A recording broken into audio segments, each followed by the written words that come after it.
Imagine what actors feel when they step out in front of a live audience. Nothing could be more exciting or terrifying. There are lines and lyrics to remember, cues to give and marks to hit. There's a lot of pressure on the cast of Beauty and the Beast each time they take the stage, but they'll be ready. They've been well prepared by several hundred hours of rehearsal. There's so much you can do in rehearsal time as far as relating to other actors, but you really have to wait until you get on this enormous set and find your way in and out and pray that something isn't going to come down and hit you on top of the head. There's a lot of technical elements in this show, and it's definitely going to take time to put those into the show. And so we're going to have to stop working on character for a while and just start working on, okay, this is where I'm going to stand for this, and this is where I'm going to stand for that. It's been a lot of fun. We're just playing. We're out there playing and finding things and blocking it and having a ball. It's a great thing to be a part of. It's during rehearsal that the actors really hone their skills and learn to become comfortable with the songs, movement, and technical cues. The toughest part about a musical is getting all the various numbers on their feet and finding time to work with the music, with the singers, with the dancers, and then you reach a point where you got to bring them all together. Beyond the technical part of rehearsal is getting to know your character. I think about a man, a boy child who made a mistake. You know, he spurned somebody who was in need of help, and he's now having to pay for it.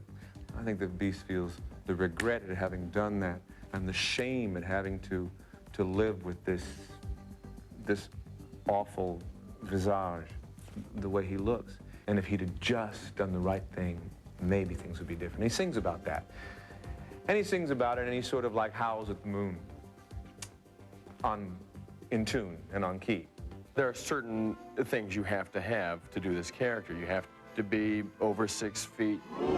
You have to have a big baritone voice. Wow! You have to look under 30. Wow! You have to have some sort of sense of timing or comedy. I'm especially good and expect a rating 3. 10 points for Gaston.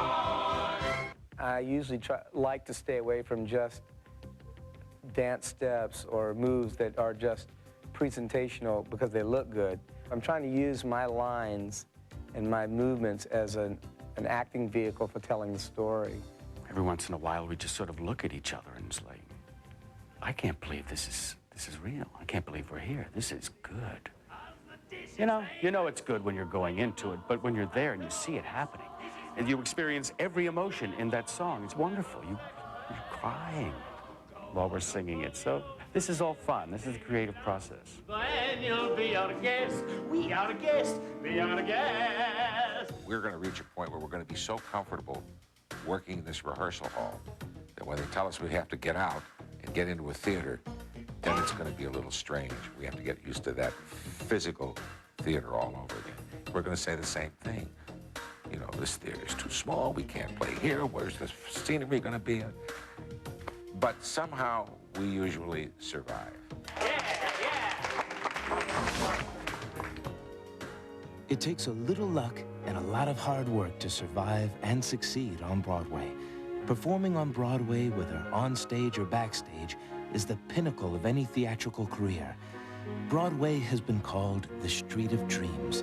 And if you don't believe me, just ask an actor from the cast. This is my Broadway debut, and I'm excited about that. I hope it goes well. I hope I hold my own against all these wonderful actors. I hope this is just the beginning. You know, you don't want to tempt fate by saying anything, but I believe if we keep doing what we're doing, the way we're doing it, and the way this fabulous creative staff is putting it together, and technical staff, then it'll be something that'll be really, really special for a lot of people to see over a lot of years. And it'll probably run forever, and I could retire probably at the age of 96. Theater gives you memories for a lifetime. I feel that the show it could possibly be the biggest Valentine Broadway's ever had. I hope you've enjoyed this special backstage look at how Disney's Beauty and the Beast, the musical, came to Broadway. I'm Robbie Benson.